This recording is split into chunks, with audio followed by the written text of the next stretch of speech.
এবারের শিব চতুর্দশীর দিন আমরা দুজনে চলে গিয়েছিলাম জয়ন্তী মহাকাল ধামের উদ্দেশ্যে। আর এবছর নিয়ে আমাদের এখানে দ্বিতীয়বার আসা। হ্যালো এভরিওয়ান, আবারও চলে এলাম নতুন আরেকটি ব্লগ নিয়ে। আমরা কিন্তু আজকে সকাল সকালই বেরিয়ে পড়েছিলাম। আর আজকের ওয়েদারটা দেখো কতটা সুন্দর। আমরা অলরেডি কিন্তু বক্সা রোডে ঢুকবো। আর এখনই আমরা একটা প্রবলেমে পড়ে যাই। এখন আমরা বক্সা রোডে দাঁড়িয়ে আছি, আর এখন মনে পড়লো যে ওর পলিউশন নেই।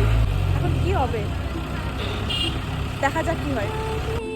পাইলা চেক করলা পলিউশন কি শেষ সত্যি? ওটিপি আছে। আচ্ছা 7 ফেব্রুয়ারি গেছে মানে শেষ। হ্যাঁ এ বাবা, নাম্বার আছে, দেখো না যদি ফোন করে যদি পলিউশনটা বানায় দেয়।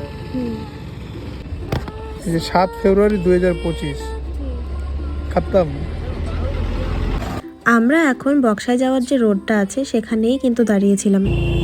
আমরা ফোন করে নিলাম আর পলিউশন দেখো হয়েও গেল, কমপ্লিট বাঁচা গেল। হ্যাঁ রিস্ক নেওয়া যাবে না। হ্যাঁ রিস্ক নেওয়া যাবে না।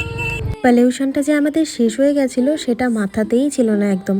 তো এই মুহূর্তেই কিন্তু পলিউশনটা করা হলো ফোন করার পর, কারণ রাস্তাঘাটে অনেক পুলিশ থাকে, তাই খামাখা রিস্ক নিয়ে লাভ নেই।